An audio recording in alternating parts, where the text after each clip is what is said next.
अस्सलाम वालेकुम, my name is Sundas Babar and this is my fourth video of biochemistry.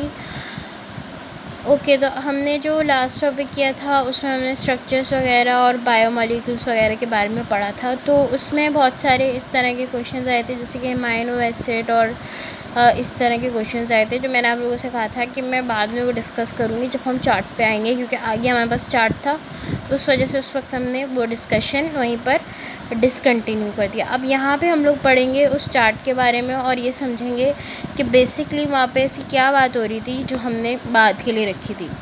तो basically यहाँ पे दिया हुआ है कि major complex biomolecules of cell जो हैं वो किस तरह से डिवाइड हुए हैं। तो पहले हमारे पास बायोमॉलिक्यूल्स हैं। बायोमॉलिक्यूल्स यहाँ पे इन्होंने 5 बनाए हैं, जो हमने उस वक्त बात भी की थी कि 5 बायोमॉलिक्यूल्स के बारे में। तो यहाँ पे protein, deoxy ribonucleic acid, polysaccharide और लिपिड के बारे में बात करें।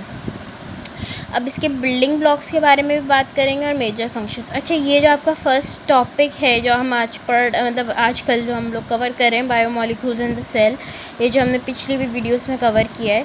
तो बेसिकली ये टॉपिक बहुत ही बेसिक है। अगर आपको ये टॉपिक समझ में आ जाता है तो आगे जाके आपको इस तरह से इजी होगा कि आगे जाके आपको आसानी होगी कि आगे जाके आपको ये पता होगा कि ये बायोमॉलिक्यूल का बिल्डिंग ब्लॉक कौन है, इसका मेजर फंक्शन क्या है, क्योंकि इसके बाद इसको डिटेल में पढ़ना है आगे जाके। और अगर आपकी बेसिक्स ही क्लियर नहीं है तो फिर आपको नहीं समझ में आने वाला आगे जाके कि क्या होगा, ठीक है।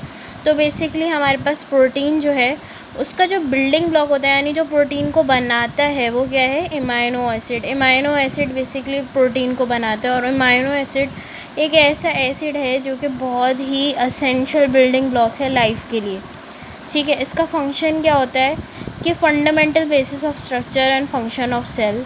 इसका जो बेसिक एक स्ट्रक्चर है वो फंक्शन मतलब सेल का एक बेसिक फंक्शन है। मतलब अगर ये ना ही हो अमाइनो एसिड तो हमारा जो बिल्डिंग ब्लॉक है लाइफ का वो कंप्लीट ही नहीं हो सकता। Life is not possible without amino acid, क्योंकि ये तो बेसिक फंडामेंटल ही यूनिट है ना। तो स्टैटिक एंड डायनामिक फंक्शंस को भी ये मतलब उसका भी फंक्शन ये देखता है, जैसे कि जो फंक्शन रेस्ट पे हैं और जो फंक्शन ऐसे हैं जो फॉरवर्ड और बैकवर्ड हो रहे हैं उनको भी ये देखता है, ठीक है। अब नेक्स्ट हमारे पास है डीऑक्सी राइबो न्यूक्लिक एसिड, जिसे आप लोग डीएनए के नाम से बहुत अच्छी तरह जानते होंगे। इसका जो बिल्डिंग ब्लॉक है वो डीऑक्सी राइबो न्यूक्लियोटाइड्स है। डीऑक्सीराइबोन्यूक्लियोटाइड्स का क्या मतलब, इनका मेजर फंक्शन क्या होता है? इनका मेजर फंक्शन ये होता है कि रिपोजिटरी ऑफ हेरिडिटरी इन्फॉर्मेशन, यानी कि हेरिडिटरी इन्फॉर्मेशन को ट्रांसफ़र करना, पहुंचाना कि इस जगह से कौन सी इन्फॉर्मेशन आ रही है और हम पहुंचा कहाँ पे रहे हैं। ये वाली फंक्शंस की ट्रांसफॉर्मेशन को और इन सब चीज़ों को देखने को हमारे पास डीएनए होता है, जिसका बिल्डिंग ब्लॉक होता है डीऑक्सीराइबोन्यूक्लियोटाइड्स, जिससे हमें पता चलता है कि इस बंदे की हेरिडिटरी इन्फॉर्मेशन क्या है। जैसे कि आपके पास हमारे पास फिंगरप्रिंट्स होते हैं, सबके अलग अलग होते हैं। तो उन फिंगरप्रिंट से हम बता सकते हैं कि ये पर्सन उसकी आइडेंटिटी क्या है, क्योंकि हर किसी के फिंगरप्रिंट्स डिफरेंट होते हैं और ये नेचर है, हर किसी का फिंगरप्रिंट डिफरेंट है, जिसकी वजह से हम किसी की भी आइडेंटिटी आइडेंटिफाई कर सकते हैं।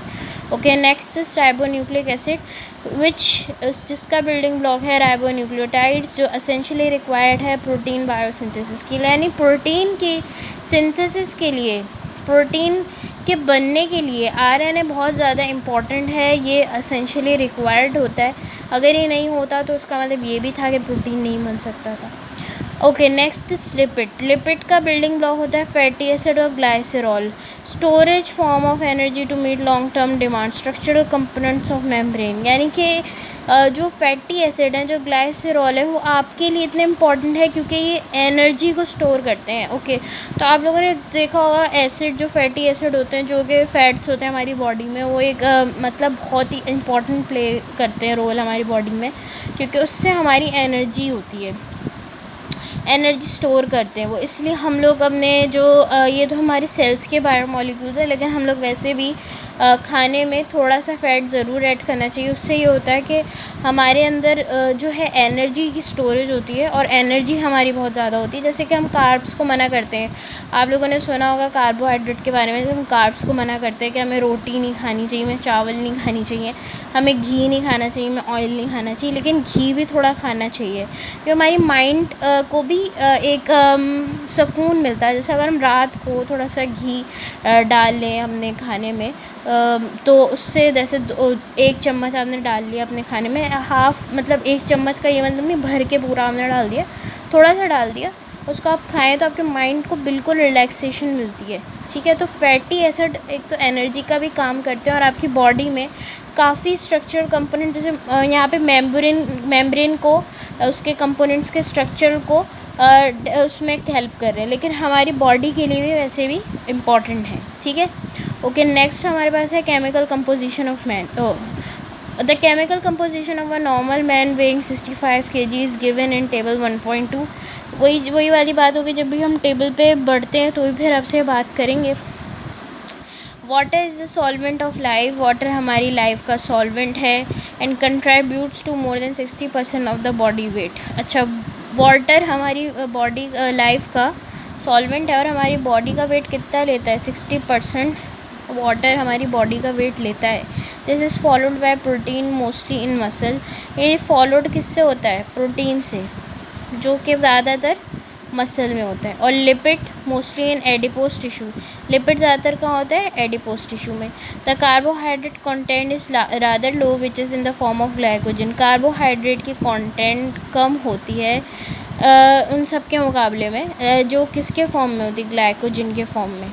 ठीक है, अब ग्लाइकोजन क्या होता है, किस तरह से होता है, ये सब हम आगे जाके पढ़ेंगे। अभी हम सिर्फ बेसिक थोड़ा सा पढ़ रहे हैं। आपको ये पता होना चाहिए कि वाटर हमारी बॉडी में कितना वेट लेता है। तो 60% हमारा जो वेट होता है वो हमारी बॉडी पे, जो हमारा वेट होता है 60% वो हमारा वाटर पे डिपेंड करता है। प्रोटीन ज़्यादातर मसल में हमारे लिए होता है, और इसके अलावा प्रोटीन हमारे मसल में होता है। लिपिड ज़्यादातर एडिपोज टिश्यू में होता है। कार्बोहाइड्रेट कम होता है और फॉर्म किसकी फॉर्म में होता है? ग्लाइकोजन की फॉर्म में। अब सेल पे आ जाते हैं। The cell is the structural and functional unit of life. It may be also regarded as the basic unit of biological activity. ये एक basic structural and functional unit है। ये तो हम 9th क्लास से पढ़ते हुए आ रहे हैं कि सेल जो है वो एक बेसिक यूनिट होता है हमारी बायोलॉजिकल एक्टिविटी के लिए। अगर हमारे पास सेल ही नहीं होता तो हमारे पास लाइफ ही नहीं होती। सेल से ही हम मतलब हमारी पूरी एक बीइंग बनी है, वरना हमारी कोई लाइफ नहीं। सेल से ही हमारा पूरा स्ट्रक्चर बना है। The concept of cell originated from the contribution of Schleiden and Sichuan 1838. However, it was only after 1940 the complexities of cells structure were exposed. Okay, तो कॉन्सेप्ट जो था सेल का ओरिजिनेट किया था श्लीडीन और शिचवान ने 1838 में, लेकिन इसका जो मतलब कॉम्प्लेक्सिटीज़ थी सेल का स्ट्रक्चर, जैसे कि हमें पता चला कि सेल का स्ट्रक्चर बेसिकली है क्या, उसके अंदर क्या होता है। सेल बाहर से क्या होता है? मेम्ब्रेन होती है, अंदर से साइटोप्लाज्म होता है। सेल के अंदर जो भी चीज़ आती है वो एक स्पेसिफिक चीज़ जा सकती है, जैसे कि ऑक्सीजन सेल के अंदर जा सकता है। और सेल अगर सेल के अंदर कोई स्पेसिफिक चीज़ जा सकती है तो स्पेसिफिक चीज़ ही बाहर निकल सकती है, जैसे कि कार्बन डाइऑक्साइड ही सेल से बाहर निकल सकता है। ठीक है, और इसके अलावा सेल जो है वो बेसिकली उसके अंदर साइटोप्लाज्म होता है। साइटोप्लाज्म के भी ऑर्गेनल्स होते हैं। साइटोप्लाज्म जेलेटिनस लाइक होता है। ये सारी कॉम्प्लेक्सिटीज़ हमें 1940 इट वॉज ओनली आफ्टर 1940 जब हमें कॉम्प्लेक्सिटीज़ पता चल गई किसकी? सेल स्ट्रक्चर की।